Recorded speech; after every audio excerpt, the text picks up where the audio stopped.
Okay? Were y'all surprised? Or were you just not paying attention? So, are we all watching Last of Us? Good, because I'm about to spoil it. So I know this season we're only on episode 3. So let's start with episodes 1 and 2. But I'm really gonna focus on episode 2. And if you've seen it, then you already know why. So here's why episode 2 worked. There's 3 storylines that we come into the episode already knowing, specifically because they were set up in episode 1. The infected are getting smarter. 2, the fireflies found Joel. And 3, Joel and Ellie tension. Now, this is important because if you look and study or analyze any of the episodes of The Last of Us, you'll see that it boils down to 3 elements. The first is the infected. The second is Joel and Ellie. And the third is a human threat. Now, while this pretty much sums up episode 1, it's also important going into episode 2 because as soon as you start episode 2, you are feeling that suspense. And the reason that you feel the suspense is because you're ahead of the characters, right? The audience knows something that none of the other characters in the world knows, which is this. There's always debate about whether or not you should write situations and scenes in which the audience is ahead of our characters. And I think that in some cases it does work. And this is one of them because it creates that suspense. As soon as you see Abby and Joel in a scene together, you already know there's trouble. And so you're feeling that suspense and anxiety. And that actually creates to a more satisfying watch experience. So that's why when episode 2 starts, we're already like, oh my God, here we go. If you've seen this show, it's like you cannot catch a break. So let's start from scene 1. So what I think is so interesting about this episode is that there is so much foreshadowing. In the first few scenes, they're already telling us what's going to happen. And here's some examples of it. So the first thing we see is that there is a group of people planning to get Joel, and we know that it is Abby. The only reason that a TV show shows an audience anything is because you need to know it for the episode. And so immediately I was like, this is what's gonna happen this episode. Of course, the scene itself shows how hard it is, how difficult it is, but there was going to be some way that these two were going to be in the same room. You can already tell just because this scene exists, right? It was foreshadowing that these two were gonna meet in some way. And in the second beat, there was more foreshadowing because it was a meeting of everyone in the town, and Tommy, Joel's brother, was explaining the step-by-step process of their safety drill. Now, this isn't because Tommy actually needs to explain it to everyone sitting there. It's because he's explaining it to us, the audience. The only reason why a scene like this would exist, where it's just kind of info dumping information onto you, is because it's going to happen. So that's why this is a classic example of foreshadowing. He's explaining the safety drill because they're gonna need to use it in this episode. Again, we don't know why, but they're telling us in scene 2 to get ready. The next thing is when Ellie goes out on patrol with Jesse and she looks up at the sky and she says, are we worried about that? And she's talking about a snowstorm. Jesse says no, because it's gonna stay up in the mountains, but she literally says, are we worried about that? The answer is yes. As an audience member, you should be. We don't point things out on accident, and even if the characters within the world say it's okay, if it's being brought to the forefront in any particular fashion, it's for a reason. So she says, are we worried about that? Yes, a snowstorm is coming. So now within the first 3 scenes, you can already see this episode is about to be a mess because there are 3 things coming at once. We have Abby, a safety drill, and a snowstorm. All of these indicate suspense, violence, danger, and it's all being set up within the first 5 minutes. Okay, and then like we just said, they get caught in the snowstorm while they're on patrol, and while they're hunkering in place, Ellie and Jesse have a conversation in which Jesse talks to her about a former resident named Eugene who got bit and Joel had to kill this person. And he says something like, oh, what are you gonna do? You can't save everyone. So why was this story told? A couple of reasons. One, is to increase the tension that was already built from that first episode between Joel and Ellie. It's very clear that Ellie disagrees with certain things that Joel did, especially the end of last season. In the back of her head, she knows that Joel took her out of surgery, killed everyone there, and brought her to this town. It's very clear she has conflicting feelings about that. The reason why a writer would put this into a scene is to actually increase those feelings of conflict that Ellie feels within herself before we get to the ending, which we all know what that is. And the reason why this conflict is so palpable is because at any point, Ellie does have the option to tell everyone what happens, but she continues to have this loyalty to Joel even though she is upset with him. So in this moment, that is, again, another opportunity for her to come clean and tell the truth. But she still decides to remain loyal to Joel. That's a very, very, very big indicator of how she truly feels about Joel. She still feels very attached to him at the end of the day. We can also count this as a bit of foreshadowing as well, right? Because one thing that is said here is, what can you do? You can't save everyone. That is kind of like the theme for the episode, right? No matter how many safety drills they do in the town, no matter how hard Joel, can try to protect Ellie, no matter how hard Ellie can try to protect Joel, no matter what anyone does, they live in such a dangerous world, and there's just going to come a time where you simply cannot save everyone. And it's being told to Ellie. So it is very much like, hint, hint, audience, okay? Were y'all surprised?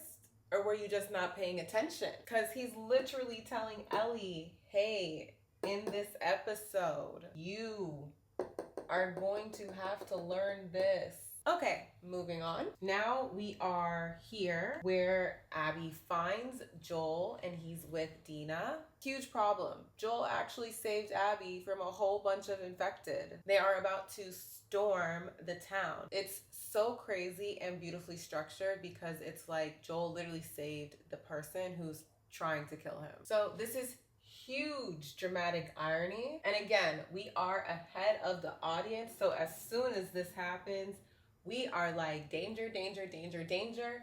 But again, we knew it was going to happen from here. We just didn't know how. And this is honestly the worst way it could have possibly happened because they're stuck in a snowstorm, so he cannot go back home to safety. She suggests, let's go to my cabin. Why? Because the snowstorm is here that we already knew was coming, and also the infected are here, and it's dangerous to be anywhere outside at this moment. So now we have threats all around us, right? And when we cut back to the town, we realize that the infected that was after Abby, there's so much more, and they are heading towards the gates of the town. And then we hear the bell. And we know what this means because of this. Again, within the first 5 minutes, we knew this was gonna happen. We just didn't know why and we didn't know when. But we are here now. This is not a drill. This is danger. And now why this is so effective is because there's danger on different levels. There is different scales of it, but the stakes feel equally as high in literally every single storyline. We have the infected versus the town. Huge sense of danger because we know all of the characters in there, right? We know Tommy. We know his wife. We know they have a kid. In episode 1, we met different characters, the therapist, Carlisle, so many different people and members of the community. And so right now we are fearing for the town, especially because we know the amount of infected. It's like, we just really believe there's no way that everyone can make it out alive. We know that just from a numbers game, but then the other reason we know that is because this was said. So even if you don't consciously register it, subconsciously, you are waiting for someone to die simply because you heard this. And because it is a numbers game and because it is a bigger battle, you're expecting it to be here in this battle. However, there is another battle, and that is the one, the smaller, more contained one, which is between the human threat of the episode, and that is just Joel versus Abby. We know this is terrible. We know this is bad. We expect this to not be the place in which this is going to happen, simply because, again, we see how many there are in this battle. So now we're simply just cutting back and forth between a dangerous storyline and a dangerous storyline. So now at this point, you're like, oh my God, I can't even get a break. I can't get a break. Like I said, these episodes don't give us a break. You're on the edge of your seat. Okay, now things are ramping up. That's why in this next beat where Tommy almost dies, you half believe that he really is about to die, simply because, again, this is where you believe the greatest danger exists. But he doesn't. When Joel gets into the cabin, he can see in the distance the town going up into flames. And he's like, I need to get back right now. But boom, everyone pulls guns on him. And now he's officially caught up to the audience. He realizes that he is with a threat, and she starts to torture him. Now, another reason that we don't believe that this is going to result in this is because we have seen some craziness before. If you've watched season 1, there was some stuff that I was like, how is anyone about to get out of this situation? The show has already gave us precedent for our characters being able to get themselves out of the craziest, stickiest, violent, just back against the wall type of situations that you can think of. And so why wouldn't this be any different? And then the final beat is when Ellie finds the cabin because she was on her way back. She sees the horse tracks, she follows, she sees the horses that come from her town.